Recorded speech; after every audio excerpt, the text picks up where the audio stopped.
Address 67. The Parable of the Vineyard. And it came to pass, that on one of those days, as he taught the people in the temple, and preached the gospel, the chief priests and the scribes came upon him with the elders, and spake unto him, saying, Tell us, by what authority doest thou these things? Or who is he that gave thee this authority?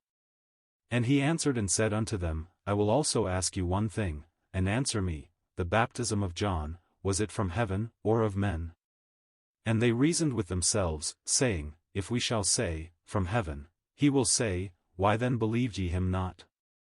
But and if we say, Of men, all the people will stone us, for they be persuaded that John was a prophet. And they answered, that they could not tell whence it was. And Jesus said unto them, Neither tell I you by what authority I do these things. Then began he to speak to the people this parable. A certain man planted a vineyard, and led it forth to husbandmen, and went into a far country for a long time. And at the season he sent a servant to the husbandmen, that they should give him of the fruit of the vineyard, but the husbandmen beat him, and sent him away empty. And again he sent another servant, and they beat him also, and entreated him shamefully, and sent him away empty. And again he sent a third, and they wounded him also, and cast him out. Then said the Lord of the vineyard, What shall I do? I will send my beloved son, it may be they will reverence him when they see him. But when the husbandmen saw him, they reasoned among themselves, saying, This is the heir, come, let us kill him, that the inheritance may be ours. So they cast him out of the vineyard, and killed him. What therefore shall the Lord of the vineyard do unto them? He shall come and destroy these husbandmen, and shall give the vineyard to others. And when they heard it, they said, God forbid. And he beheld them, and said, What is this then that is written, The stone which the builders rejected, the same is become the head of the corner? Whosoever shall fall upon that stone shall be broken, but on whomsoever it shall fall, it will grind him to powder. Luke 20 verses 1-18. The rejection of Christ by the world is what fixes the Christian's place in this scene. He to whom the believer owes everything for eternity has been spurned, cast out, and crucified by those who represented the present world order, for both Jew and Gentile united in refusing to acknowledge as Lord him whom the Father sent into the world. This comes out clearly in the parable of the vineyard and in what follows here and in the 21st chapter. The world was tested by the personal presence of the Son of God, who had come in grace, seeking man's blessing and telling out the love of the Father's heart. This is the one of whom men said, We will not have this man to reign over us. Rejected by men, he has gone up to the Father's right hand, where he waits expectantly until his enemies shall be made his footstool. Ver. 43.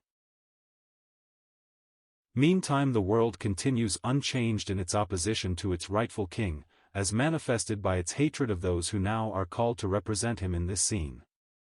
When the restraints of Christian light are withdrawn, its true character will be manifested, as we see in many lands today, both in Europe and Eastern Asia, where for many years the cause of Christ seemed to be in the ascendant, but where new persecution has broken out as violently as in any past period. In the first 8 verses we have the controversy between Jesus and the chief priests, scribes, and elders of Israel.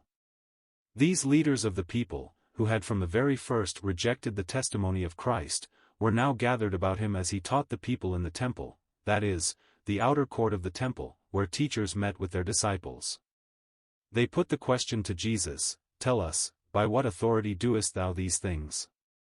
They referred to the cleansing of the temple which had taken place shortly before. They asked a second question, Who is he that gave thee this authority?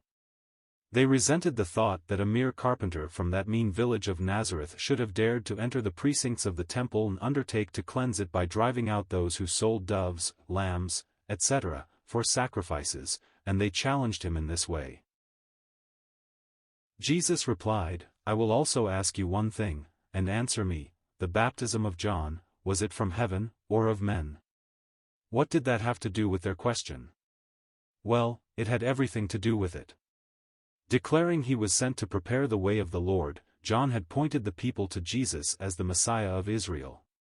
He said, I knew him not, but he that sent me to baptize with water, the same said unto me, Upon whom thou shalt see the Spirit descending, and remaining on him, the same is he which baptizeth with the Holy Ghost. John had directed the people to Jesus, exclaiming, Behold the Lamb of God, which taketh away the sin of the world. How blessedly John preached the gospel! I have heard it said that John the Baptist never knew the gospel, that all he preached was legal instruction, pressing upon the people the guilt of their sins and calling upon them to be baptized in order that their sins might be remitted. But the records as given in Holy Scripture will show that statement to be false.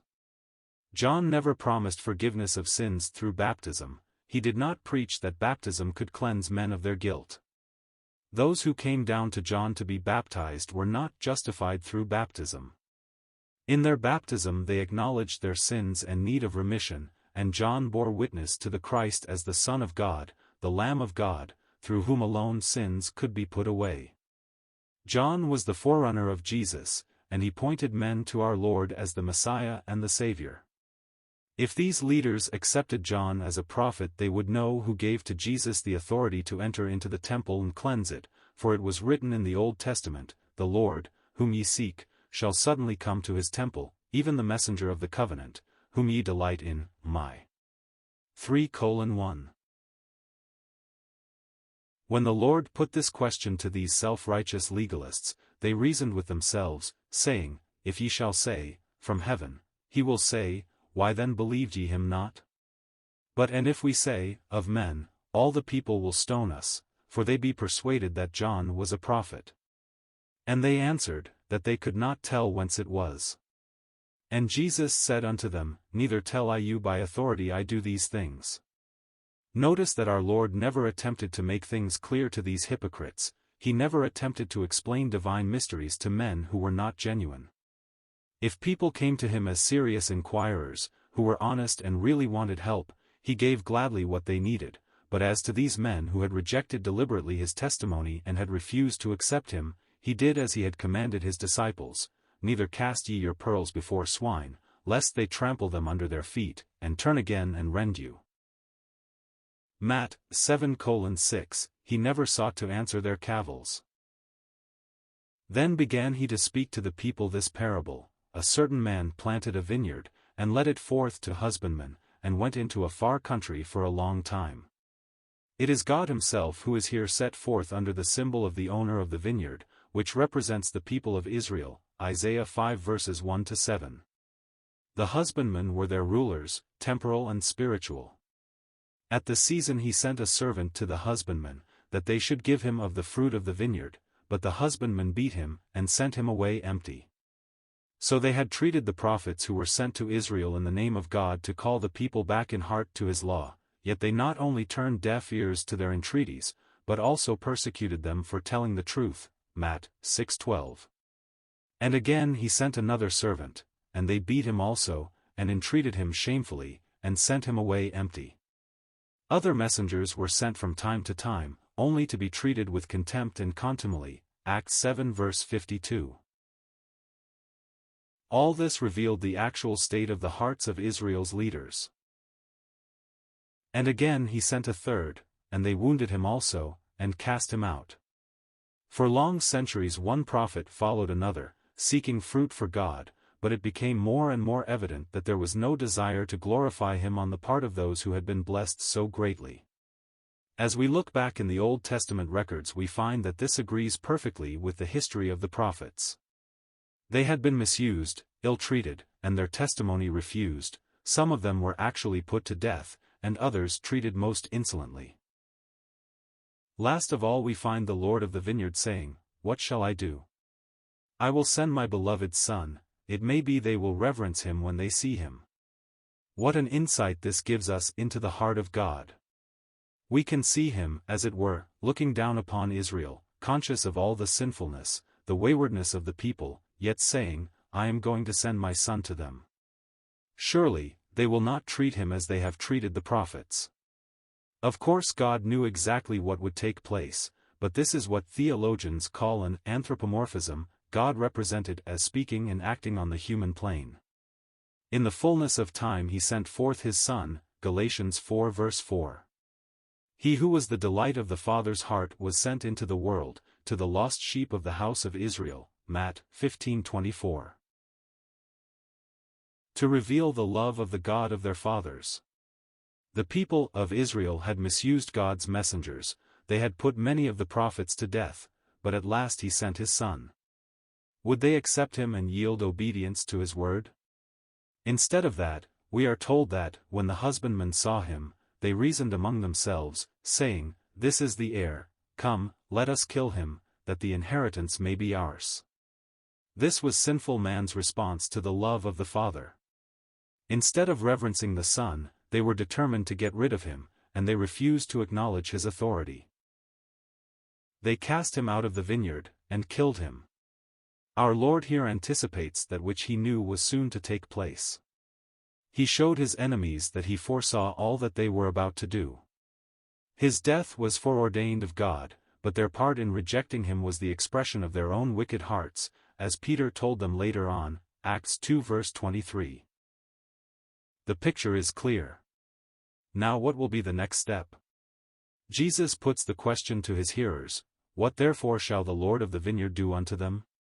What should be done with a people who had enjoyed such privileges but bad spurned all of them? The answer comes, "He shall destroy these husbandmen, and shall give the vineyard to others." These words were fulfilled literally some 40 years after the crucifixion of our Lord Jesus Christ, when God in his governmental dealing, permitted the Roman army to overrun the land of Palestine, encircle the city of Jerusalem and utterly destroy it. Israel has been a nation of wanderers ever since. Her day of opportunity, for the present at least, is over, and God has given his vineyard to other husbandmen, and the Gentiles are enjoying the blessing Israel might have had. Having forfeited all claim upon God because of their attitude toward Christ, Israel after the flesh must be set aside and the vineyard be given to those in a later day who will turn to God in repentance. It is not exactly the call of the Gentiles that is here set forth, but the regenerated Israel of the last days. Some day there will be a remnant of Israel who will be brought back, when they will once again be gathered in the land promised to them in the covenant with Abraham, Isaac, and Jacob. During this age they are cast out because of their rejection of their Messiah. The Lord himself makes the declaration that God will destroy these wicked husbandmen and give the vineyard to others. What is this then that is written, "The stone which the builders rejected, the same is become the head of the corner"? Jesus drew the attention of his hearers to that same 118th Psalm from which the children sang as he rode into Jerusalem, where, in verses 22 and 23, both his rejection and his triumph are prophesied. According to Jewish tradition, Psalm 118 was written about the time of the completion of Solomon's temple and may even have been sung at its dedication. It is said that the passage Jesus quoted may have reference to something that occurred during the building of the temple. It will be remembered that Solomon was 7 years in constructing this glorious sanctuary, and that he had many thousands of workmen, who labored 6 months at a time and then were superseded by others. Consequently very few who were in the early relays were engaged upon the building when it was about to be completed. From the Book of Kings we learn that the stones for the temple were all hewn and cut to order in the quarry below before being sent up to the great platform on the top of Mount Moriah. The Jews say that these stones were practically all the same size and shape, but that one stone was sent up which was so different from the rest that they were at loss to know what to do with it. It did not seem to fit anywhere. After consultation they decided a mistake had been made, and so they placed it upon rollers and pushed it over to the edge of Mount Moriah and tumbled it down into the vale below. The stone which the builders rejected. But as time went on and the temple was nearing completion, the day drew near for the placing of the chief cornerstone. There was nothing suitable on the platform. Word was sent down to the quarrymen to send up this cornerstone, as they were now ready for it, but the answer came back, "We sent it to you long ago, you must have it there upon the temple site." But a thorough search failed to reveal it. Then an old workman said, "I remember now, there was a stone sent up when we first began to build, but we saw no place for it, and we hurled it down into the abyss. Go down below, and you will find it." And so they sent a searching party and eventually discovered it almost covered with debris and overgrown with moss. They raised it with great effort to the platform above and found it fitted exactly into the place prepared for it. Thus the rejected stone became the head of the corner. Whosoever shall fall upon that stone shall be broken. Israel fell upon the stone, and they have been broken to pieces nationally and scattered among the nations. Isaiah 8 verse 14. But on whomsoever it shall fall, it will grind him to powder. When he comes the second time the Lord will fall, like the stone in Daniel 2 verses 34 and 35, 45, upon the great nations of the Gentiles and break them in pieces, in order that the kingdoms of this world may become the kingdom of our Lord and his Christ. Revelation 11 verse 15. The Lord Jesus said, practically, I am that stone, for I have come to you, but you do not know that I am the cornerstone of the spiritual temple that God is now about to build. So they rejected him. They cast him out, but God the Father raised him from the dead and has made him the head of the corner. Jesus Christ himself, we are told, being the chief cornerstone, Ephesians 2 verse 20. And the chief priests and the scribes the same hour sought to lay hands on him, and they feared the people, for they perceived that he had spoken this parable against them. And they watched him, and sent forth spies, which should feign themselves just men, that they might take hold of his words. That so they might deliver him unto the power and authority of the governor. Unable to answer him, and having willfully rejected him, they stooped to the meanest and most contemptible methods in order to discredit him before the people, and to find some occasion against him in order that they might accuse him before Pilate. Men are not lost because they do not know better, they are lost because they sin against the light which God gives them. These men had abundance of light, but they spurned it. He who is himself the light of the world stood in their midst, but their eyes were blinded by unbelief and self-righteousness, and they knew him not. Nothing brings out the corruption and incurable evil of the heart of sinful man like the presence of Jesus. His holiness emphasizes man's unholiness. His righteousness throws into bold relief man's unrighteousness. His love stirs up man's hatred. It is a sad commentary on fallen human nature that when God himself came unto his own creation in the person of the incarnate Son, men, instead of being melted by his grace, were hardened by his goodness, and were never satisfied until they saw him nailed to a felon's cross. God has declared, as in water face answereth face, so the heart of man to man, Proverbs 27 verse 19. It is only the grace of God working in the soul that leads anyone to trust Christ and to repent of rejecting him in the past.